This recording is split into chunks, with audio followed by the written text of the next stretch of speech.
os inimigos do seu avanço. Os inimigos do seu avanço. Êxodo 14, verso 15, um texto muito conhecido de todos, um milagre extraordinário, logo após a saída dos hebreus do Egito, de frente para o Mar Vermelho. Disse então o Senhor a Moisés: por que você está clamando a mim? Diga aos israelitas que sigam avante. Diga aos israelitas que sigam avante. Vamos repetir juntos essa última expressão? Diga assim comigo. Diga aos israelitas que sigam avante. Diga para alguém agora perto de você e diga: siga avante, siga avante. Eu acho que todo mundo tem na mente, na memória, algumas imagens que ficaram marcadas na história do esporte, né? Quem torce para um time de futebol, quem é apaixonado por, sei lá, alguma coisa, você se lembra de algo que te emocionou, sei lá, as corridas do Ayrton Senna, enfim. Mas eu acredito que todo mundo se lembra de algo que aconteceu em 2004, nas Olimpíadas de Atenas, e eu me lembro de estar assistindo essa prova ao vivo, que foi a corrida do Vanderlei Cordeiro de Lima, que pegou a medalha de bronze nas Olimpíadas, mas que estava em primeiro lugar, até dado momento da prova. Aliás, ele já estava no final da prova, quando, no meio da sua corrida, no meio da sua jornada, ele foi interrompido por um doido que entrou lá e jogou ele para fora, para o canteiro da corrida. Eu acho que todo mundo se lembra dessa experiência que ele viveu. Ele acabou ficando em terceiro, mas logo depois o Comitê Olímpico deu para ele uma medalha, como se fosse de honra, de reconhecimento de que, de alguma forma, naquela corrida ele iria vencer se não tivesse sido interrompido em dado momento. Vida cristã é vida de avanço. Vida cristã é vida de progresso. Se você ler, por exemplo, Provérbios capítulo 4, você vai ver Salomão dizer o seguinte: a vereda, o caminho do justo, é como a luz da aurora, que vai brilhando mais e mais, até se tornar dia perfeito.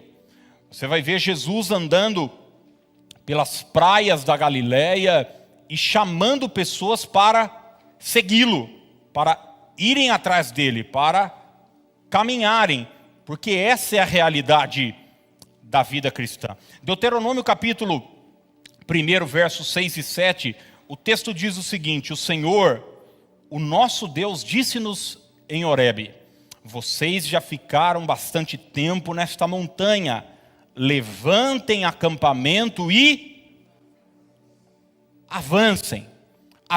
O desejo de Deus, tanto para Israel naquele momento, na saída do Egito, como aqui em Deuteronômio capítulo 1, quanto Jesus nas praias do mar da Galileia, quanto o autor de Provérbios capítulo 4 vem nos trazer, é exatamente essa: é progresso, é avanço. Mas nós precisamos entender que todo progresso e todo avanço terá um nível de resistência. Vamos falar isso juntos? Diga: todo progresso terá um nível de resistência. O propósito de Deus é que eu avance, é que eu progrida em todas as áreas e em todas as esferas da minha vida, espiritualmente, emocionalmente, profissionalmente, financeiramente, nos meus relacionamentos, no meu ministério.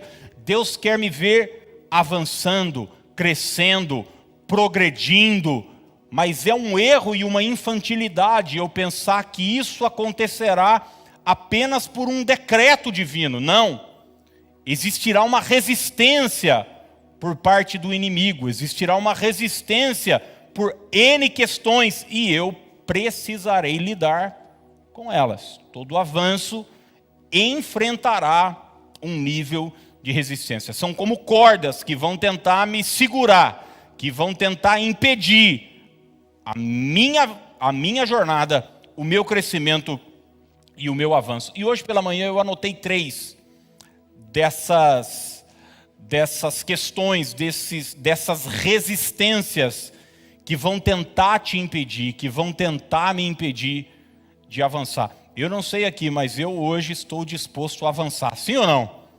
Eu não sei se você deseja isso, crescer espiritualmente, crescer na sua profissão, crescer na sua família. Esse deve ser um desejo natural da gente. Primeiro é necessário entender, é um desejo de Deus, mas deve ser um desejo nosso. Agora, o que é que pode e vai buscar me impedir de avançar e de prosseguir? A primeira coisa, as experiências do passado.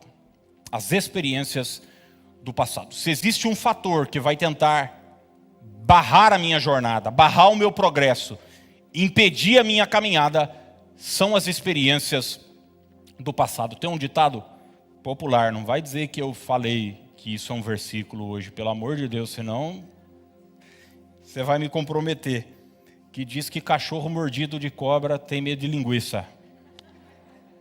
Não está em Provérbios, não está em Eclesiastes, mas alguém falou aí atrás. É um ditado para nos ensinar que uma experiência ruim lá atrás pode determinar um comportamento aqui na frente. E seja honesto, quantas coisas hoje você não faz porque um dia você já fez e não deu certo? Quantas coisas você hoje não faz porque um dia, em algum momento lá atrás, você já fez e não deu certo? Você tentou, você acreditou e simplesmente não aconteceu. Como pastor, eu escuto muita gente, converso com muita gente, ouço muitas pessoas, e uma das coisas que eu mais vejo e detecto é exatamente isso. Pessoas que hoje estão com a vida paralisada por conta de uma experiência negativa lá de trás. De repente já eram para estar casadas, com a vida progredindo, avançando. Você vai conversar com uma pessoa lá atrás, ela teve um noivado que não deu certo, um namoro que não deu certo, uma experiência relacional que foi traumática. E cachorro mordido de cobra tem medo de linguiça. Qualquer nova experiência que se apresenta, a pessoa diz, será mesmo? Então a vida amorosa não avança, então a vida não progride. É um exame que a pessoa prestou um vestibular, ela tinha um sonho, ela queria ser funcionária pública, enfim, ser concursado da prefeitura. E ela tentou uma vez, tentou 2, tentou 3, não deu certo. Ela falou, quer saber? Para parar de me frustrar, eu vou parar de tentar. Uma experiência do passado, uma experiência lá de trás, segura o avanço dessa pessoa. Eu me lembro de uma amiga que trabalhava comigo na igreja, e ela tinha tentado tirar a carteira de motorista. Ela tentou 1 vez, 2, 3, e eu lembro que ela tinha reprovado nas 3 primeiras, e ela me falou assim, pastor, agora é a última.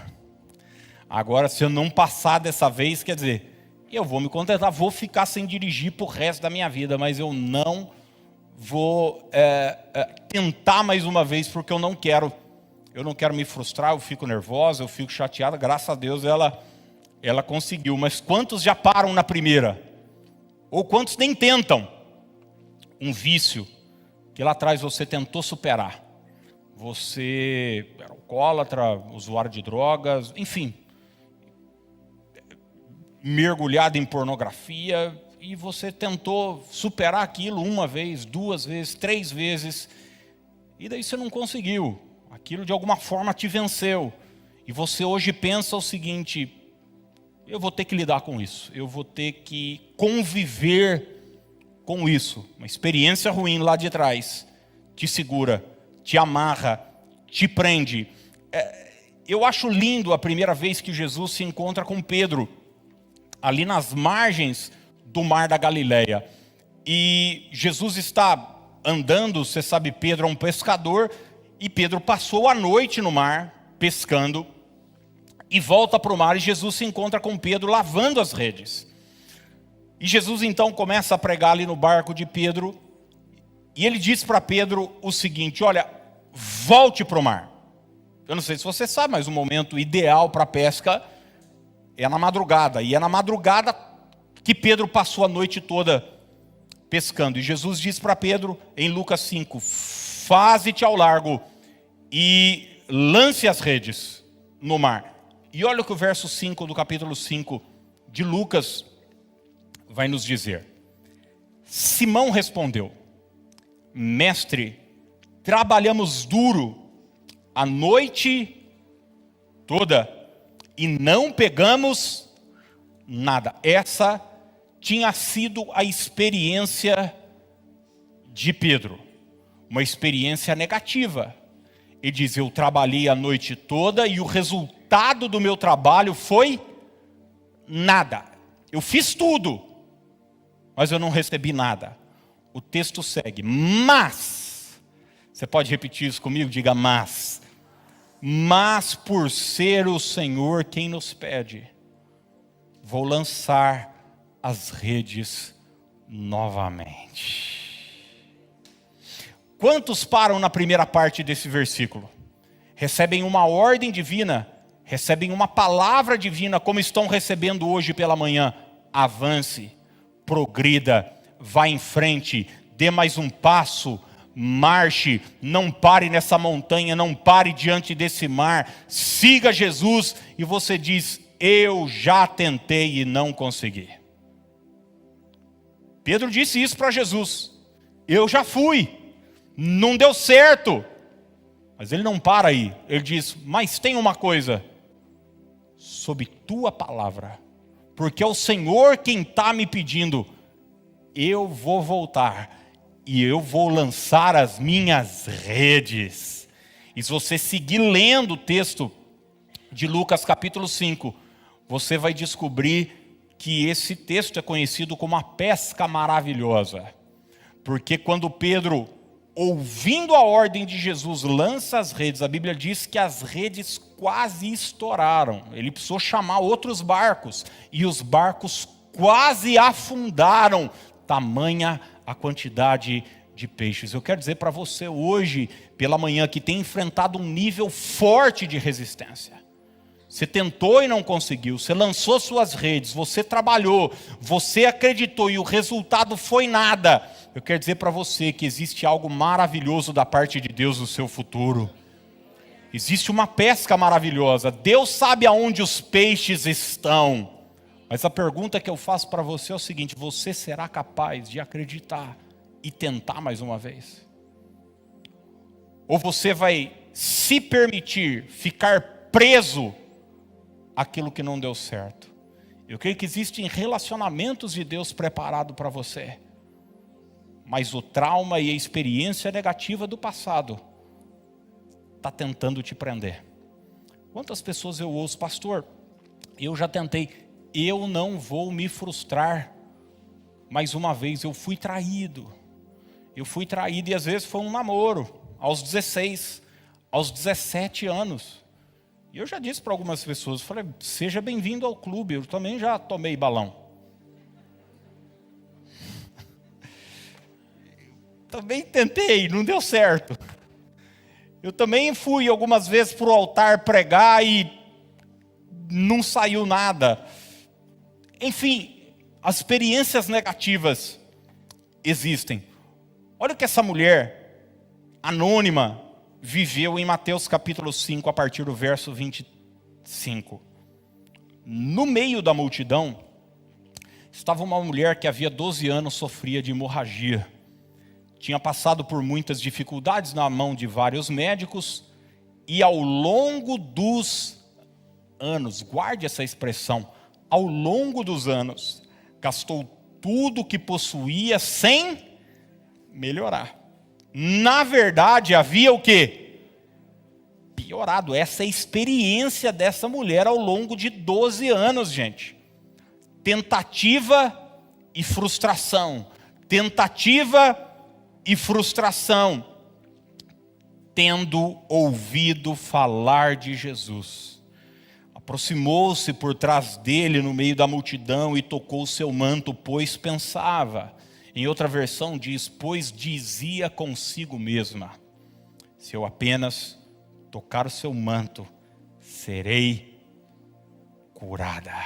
Você sabe o final dessa jornada, o final dessa história. É a história de uma mulher que não permitiu que as experiências do passado, que as frustrações do passado, que as tentativas que não deram certo no passado, assegurassem, aprendessem, barrassem o seu avanço. Gente, Jesus disse, eu tenho citado tanto esse versículo nos últimos anos, lembrai-vos da mulher de Ló. Lembra da mulher de Ló? Aquela mulher que ao sair de Sodoma e Gomorra, olhou para trás. A ordem era, não olhe para trás. Mas ela olhou para trás. E a Bíblia diz que ela se transformou numa estátua de sal. O que Jesus está nos ensinando de forma clara, direta e objetiva. O passado tende a nos paralisar. Ficar dando atenção ao passado é um fator determinante para interromper o seu progresso e o seu avanço. Eu tenho coisa nova, eu tenho coisa boa, eu tenho um lugar mais alto, eu tenho algo lindo preparado para você acerca do seu futuro, mas em nome de Jesus, não permita que as experiências lá de trás te segurem. Quem sabe hoje é um dia de você virar a página em nome de Jesus. Você dizer, Deus, eu não vou permitir mais que aquilo que não deu certo, que as experiências negativas lá de trás segurem a minha vida. Eu sei que o Senhor tem coisa boa e tem coisa nova.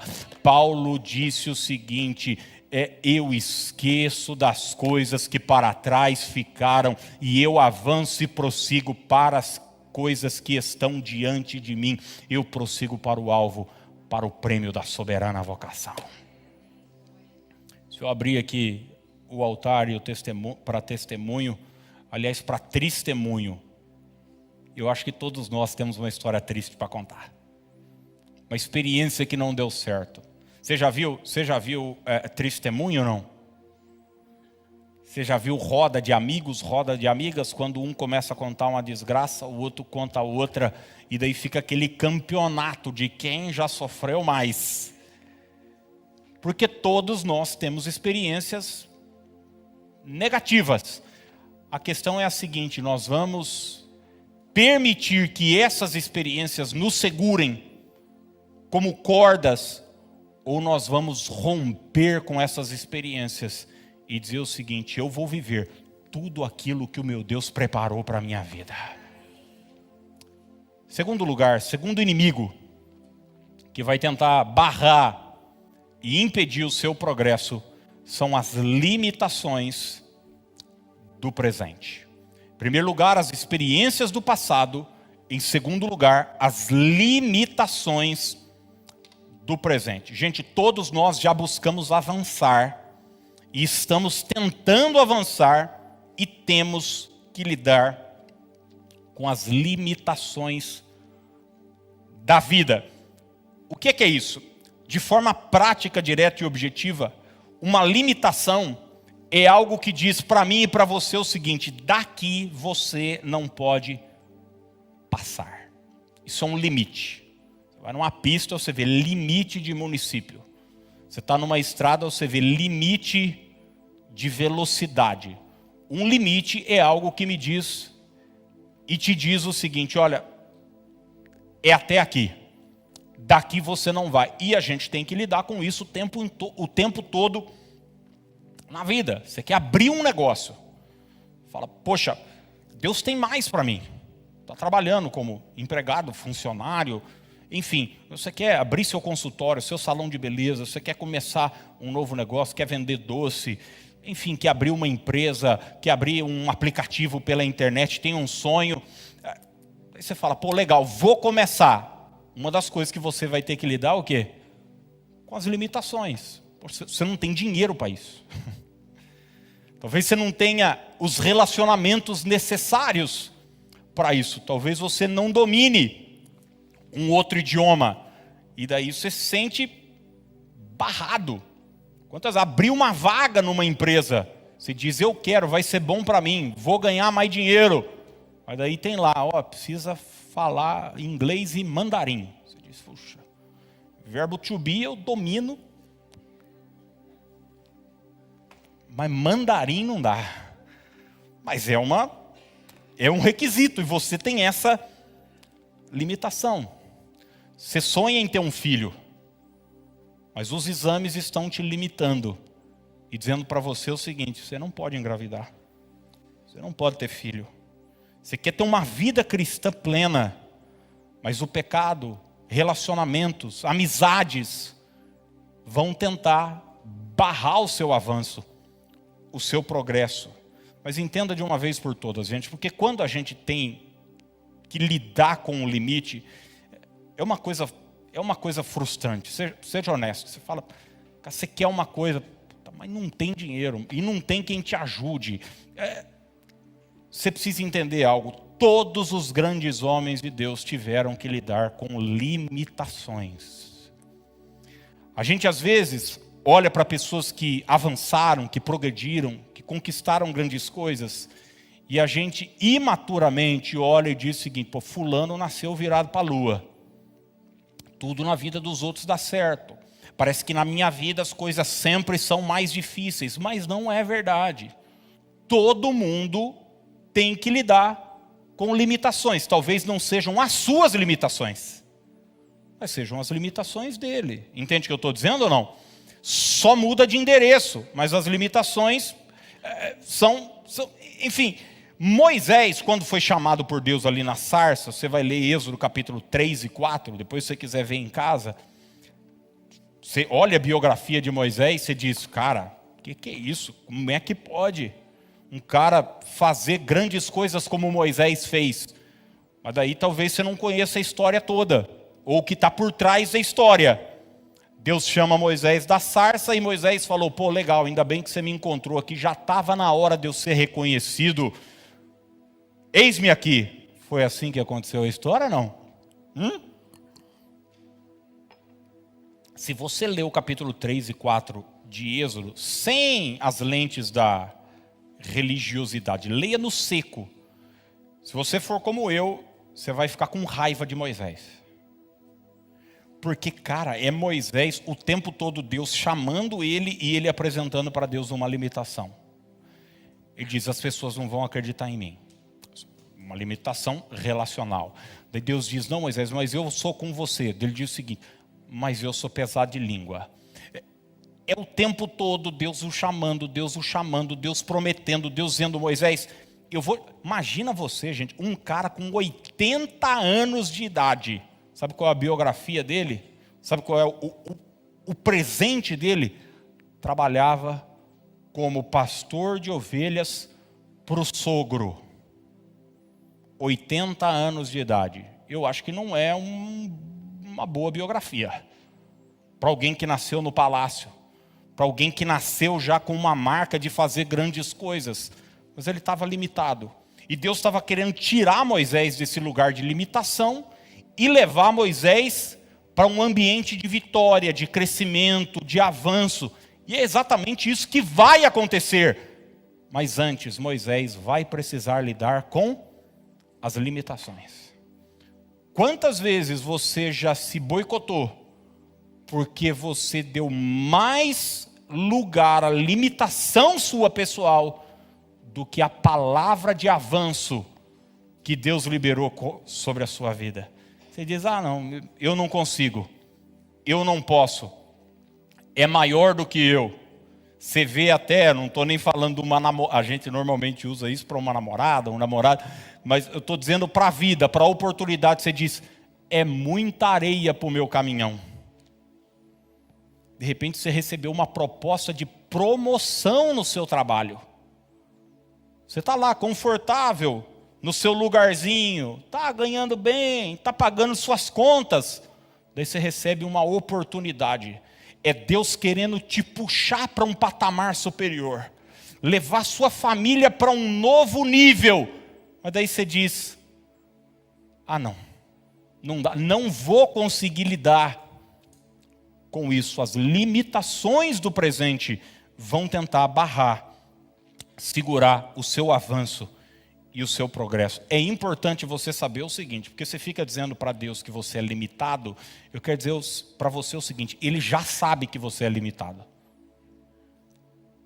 Isso não é uma surpresa para Deus, mas eu quero dizer para você que o fato de você ser limitado, o fato de eu ser limitado, isso não é um problema para aquilo que Deus vai realizar na nossa vida, gente. Eu já citei isso diversas vezes. As 3 esposas dos patriarcas dos hebreus não podiam ter filhos.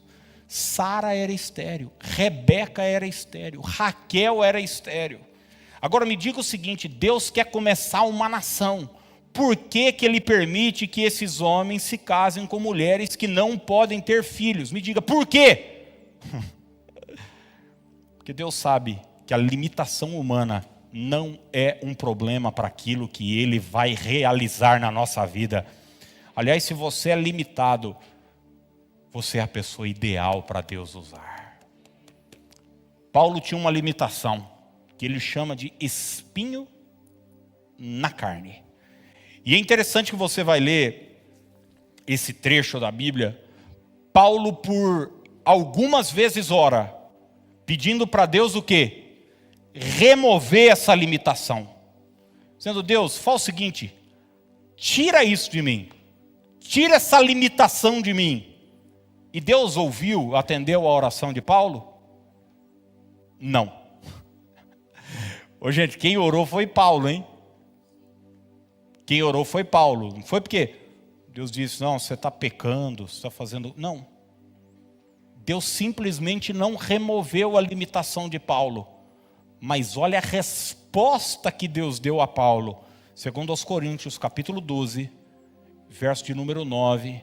Eu estou dizendo isso porque talvez algumas limitações na sua vida e na minha vida, nós teremos que lidar com elas constantemente. Mas olha o que o texto bíblico diz. Mas ele disse, é Jesus respondendo para Paulo, pedindo que sua limitação seja removida. Minha graça é tudo de que você precisa. Meu poder opera melhor na fraqueza. Em outra versão diz, a minha graça te basta. Você não terá essa limitação removida, mas você terá graça suficiente para vencer, mesmo estando limitado. Você sabe que graça é favor. Diz Paulo, você continuará limitado, mas você vai chegar onde eu prometi que você vai chegar, porque eu vou te ajudar. Eu serei favorável. Eu me lembro de um moço que durante anos ficou aqui na igreja, eu o batizei, se converteu aqui, hoje ele está em outro ministério. Mas eu me lembro dele me falando o seguinte, ele falou, pastor, eu fui colocado num cargo na empresa, ele trabalhava numa grande multinacional, onde ele era líder, chefe de todos os engenheiros da América do Sul. Mas acontece que ele não tinha formação superior em engenharia, ele tinha feito um curso técnico. E ele fala para mim, não tem lógica, não tem explicação esse lugar onde Deus me colocou. Você olha o meu currículo, é um currículo limitado, não tem as condições necessárias. Mas eu quero dizer para você que isso não foi um problema para Deus. Quando Deus quiser te levar para um lugar, ainda que você esteja limitado, Ele vai fazer, porque o poder dele se aperfeiçoa na nossa fraqueza. Quem pode dizer aleluia por isso hoje de manhã? Primeiro fator que tenta me segurar e te segurar, para que a nossa vida não avance e não progrida, as experiências do passado. Segundo, as limitações do presente. E em terceiro e último lugar, o medo do futuro. O medo do futuro. O medo é o maior sabotador do nosso progresso. O medo certamente é a corda que mais tem prendido o avanço, o crescimento e o progresso de muitos cristãos. E eu pergunto para você, e responda para si, onde você estaria hoje se você não tivesse cedido ao medo? Onde você estaria se você não tivesse cedido ao medo? Pessoas não se casam por medo. Pessoas não têm filhos por medo. Pessoas não dirigem por medo. Pessoas não se envolvem na obra de Deus por medo. Pessoas não são fiéis no dízimo por medo. Pessoas não abrem seu próprio negócio por medo. Olha que coisa impressionante. O medo vai tentar atingir todas as esferas da nossa vida. Sabe por quê, gente? Guarde isso. O medo não é um sentimento. O medo não é uma sensação. O medo é um espírito. O medo é uma mentalidade. O medo é uma forma de encarar a vida. E ele vai tentar barrar, impedir que a sua vida e a minha vida avance. Eu estava na 4ª série, lá no Dom Bosco, e teve um concurso de música. Todo ano tinha. E eu me lembro de eu passar os últimos 2 meses ensaiando com os meus 2 amigos. E nós iríamos cantar no Rancho Fundo. Bem para lá do fim do mundo. Onde a dor e a saudade tomam conta da cidade. É uma coisa maravilhosa. E eu me lembro que o ginásio do Dom Bosco estava lotado. Todo mundo lá, tal. E a gente tinha ensaiado junto com o Chitãozinho e Chororó, e a gente ia botar o playback lá e ia cantar. E eu me lembro que faltando uma música, aliás, a dupla anterior estava lá cantando já, e eu sabia que a próxima seria a gente, e eu simplesmente desapareci do mapa. Até agora estão me esperando lá. Deve estar lá, o palanque lá. E me chamaram. E sabe o que foi, gente? Não foi falta de capacidade, não. Tinha cantor pior que eu lá. Foi medo. Eu lembro quando eu trabalhava com a minha mãe aqui no restaurante. Eu fechava o restaurante 6 da tarde. E um dia eu fechando o restaurante aqui na calçada, aqui na Prudente com Alferes, eu fui picado por uma abelha aqui no pescoço, mas piquei, tirei. Eu morava aqui perto, fui para casa. Quando eu estou saindo, estudava no SUD, já estava no 3º colegial. Veja que vida, 4ª série no Dom Bosco, 3º colegial no SUD, ladeirona abaixo mesmo. Se eu continuasse estudando, eu não sei onde é que eu ia terminar. Bom, e eu me lembro quando eu estava para sair de casa, eu percebi que eu estava começando a esquentar um pouco, passei a mão na orelha, estava diferente. Caramba, fui no banheiro para escovar o dente e sair. Quando eu olhei, pensa em Freddy Krueger, eu estava simplesmente deformado, por causa da picada da abelha, deu uma reação alérgica, Mas assim, quando eu falo deformado, gente, deformado mesmo. Não é você está olhando, fala, fulano está meio estragadinho. Não, mas estava assim, pelote, assim, no corpo inteiro. Uma coisa assim, medonha.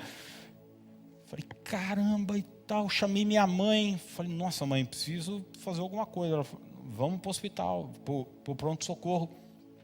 Fui no pronto-socorro, ali da Raposo Tavares.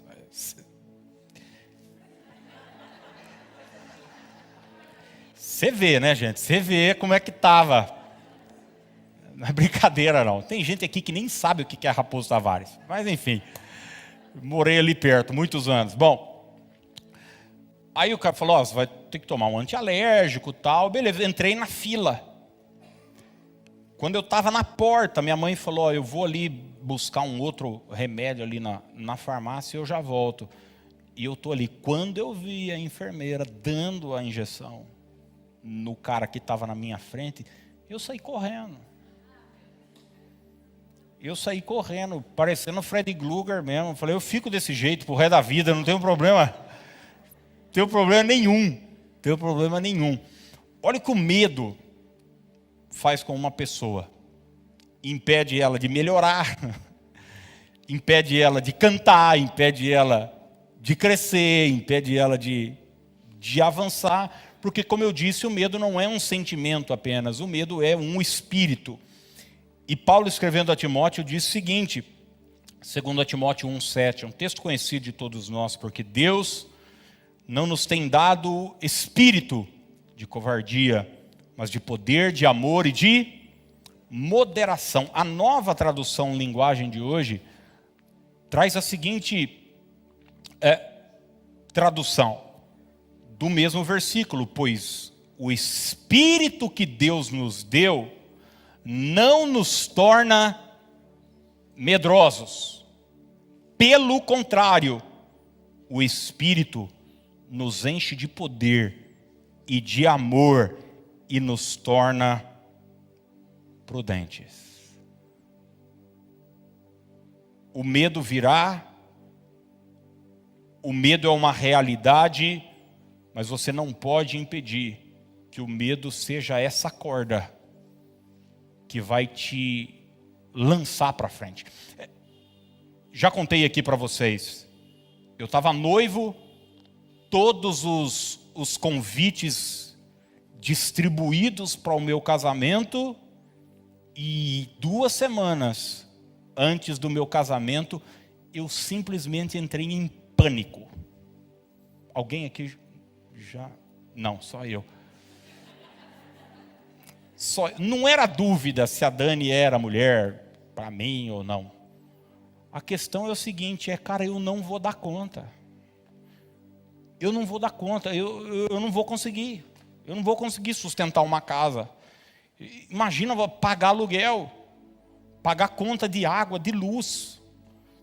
Tudo na minha vida até então, durante um tempo, todo o dinheiro que eu ganhava era investido em chuteira. E agora era violão, era essas coisas, era minha vida. Agora tem que pagar aluguel, pagar conta de energia, supermercado. Imagina, eu não vou dar conta. E eu fico pensando, se eu tivesse lá atrás cedido ao medo, talvez estaria um tio agora aqui, com 39 anos, solteiro até hoje. Por quê? Porque o medo é isso, ele é um espírito que tenta te segurar, te barrar, impedir o seu progresso e o seu avanço. Nós lemos no início da mensagem, eu vou encerrar agora, o texto de Moisés diante do Mar Vermelho, e Deus dizendo para o povo o seguinte, avancem, porque clamas a mim, diga ao povo que marche, vocês não vão ficar aqui. Mas olha que curioso, os versos anteriores, Êxodo 14, a partir do 11, o que eles tiveram que lidar antes de avançar? O que acontece antes do progresso, da ordem de avanço? Disseram a Moisés, Êxodo 14, 11, será por não haver sepulcros no Egito, que nos tirastes de lá, para que morramos nesse deserto? Por que nos tratastes assim, fazendo-nos sair do Egito? Não é isso que te dissemos no Egito? Deixa-nos para que sirvamos aos egípcios, pois melhor nos fora servir aos egípcios do que morrermos no deserto. Eles estão de frente para o Mar Vermelho, ao lado as montanhas, e atrás Faraó e todo o seu exército. Eles estão simplesmente em pânico. Ele diz: nós vamos morrer aqui. Quantos de nós já chegamos num beco da vida que nos diz o seguinte: acabou para você. O casamento acabou. Sua vida econômica acabou. Sua vida profissional acabou. Você acabou, sua saúde está comprometida. É a depressão que vem, é a ansiedade que vem, é síndrome do pânico. E a gente está nesse beco da vida, dizendo: é o fim, é o medo tentando nos segurar. Mas o verso 13 e 14 diz o seguinte: Moisés, porém, respondeu ao povo. Qual foi a primeira palavra de Moisés ao povo, gente? Não temais. Não temais. Aquietai-vos e vede o livramento do Senhor, que hoje vos fará. Porque os egípcios que hoje vedes, nunca mais os tornareis a ver. O Senhor pelejará por vós, e vós vos calareis. Não temais, aquietai-vos. Não tenha medo, se aquiete, descanse o seu coração. Gente, hoje eu olho para trás e eu dou risada de quantas oportunidades eu perdi por conta de ter cedido ao medo. Eu falo: cara, eu não acredito que eu tinha medo disso. Eu não acredito que isso me assombrava. Eu conheço pessoas que poderiam estar pregando, estar evangelizando, mas você tem medo dos críticos. Você podia estar dando aula, ajudando de alguma forma, mas tem medo da opinião dos outros. Você poderia já estar num relacionamento, mas você diz: ai, o que minha família vai pensar? Ai, Você está escravo da opinião dos outros. E tem gente que vive presa a isso. O medo do que as pessoas vão pensar. O medo das críticas.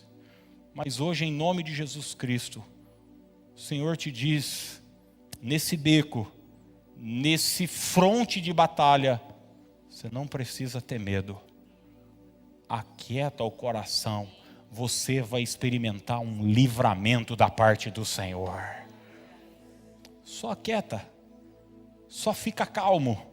Só descansa o coração. Nossos maiores inimigos, gente, não estão fora de nós. Os fatores de maior limitação na nossa vida não estão fora de nós. A gente pensa que os nossos maiores inimigos são pessoas, são circunstâncias, são palavras. Não. Os maiores adversários estão aqui, ó, dentro da gente. São as experiências, os traumas que a gente viveu e estão nos segurando. São essas limitações do presente que a gente dá tanta atenção para elas. Você serve ao Deus que é dono do ouro e da prata, mas você fica olhando para o seu saldo bancário. Seu saldo bancário está ruim? Tá. Talvez esteja. É uma realidade? É. Mas Deus é dono de todos os recursos. É uma realidade também. Precisa entender isso. E o medo do futuro, está aqui, tentando te segurar, te prender. Hoje pela manhã, é uma noite, é uma manhã de libertação. De libertação. Que em nome de Jesus Cristo essas cadeias, essas cordas que estão te prendendo, que estão me prendendo, caiam por terra na autoridade do nome de Jesus. E você que está aqui, você que está em casa hoje, seja livre. Sabe para quê? Para avançar. Para experimentar. Deus tem uma terra que mana leite e mel diante de você. Você não vai morrer diante desse mar. Você vai avançar, vai progredir, porque o melhor de Deus está por vir. Vamos ficar de pé para orarmos juntos no nome de Jesus.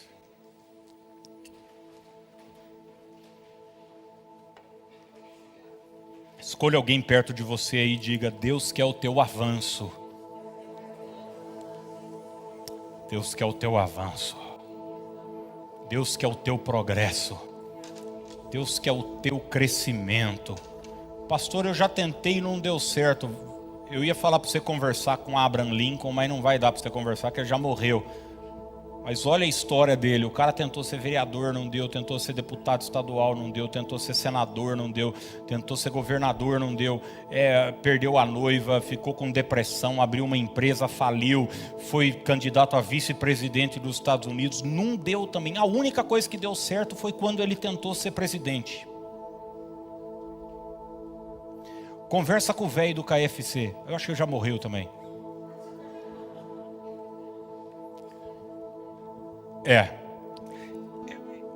Olha, a história está cheia de pessoas que avançaram. E eu nem estou falando de Moisés, Abraão, Isaac, Jacó e Paulo. Eu estou falando de pessoas que tentaram abrir um negócio. E tiveram que lidar com as limitações, com as amarras, e conseguiram, gente. Agora eu quero dizer para você o seguinte: você serve a um Deus que tudo pode. Por que você vai dar mais atenção ao passado, às questões do presente, ou a inimigos imaginários do futuro? Eu não sei se você já teve um amigo imaginário. Já teve, não? Alguém aqui assistiu O Iluminado? Um menino, o nome do seu filho, viu Cida, Danny. Ele conversava com o dedo.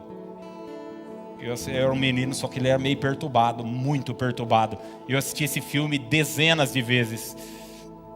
Meu pai colocava eu assistir Stephen King quando eu era criança.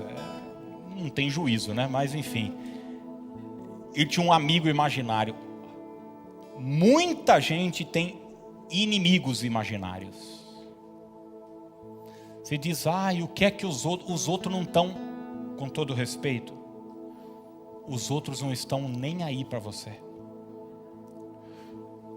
Eu li algo do Joel Osteen um tempo atrás, que eu guardei para a minha vida, e ele disse o seguinte: aos 20 anos, a gente deixa de fazer muita coisa por conta do que os outros vão pensar. Aos 40, a gente não está nem aí para o que os outros estão pensando e faz. Que a gente atingiu um certo nível de maturidade. Mas ele diz o seguinte: aos 60, a gente descobre que os outros não estavam pensando na gente em momento nenhum. E daí você está lá ainda. O que é que os outros? Em nome de Jesus, chegou a hora de avançar. Chegou a hora do seu avanço, do seu crescimento, em nome de Jesus.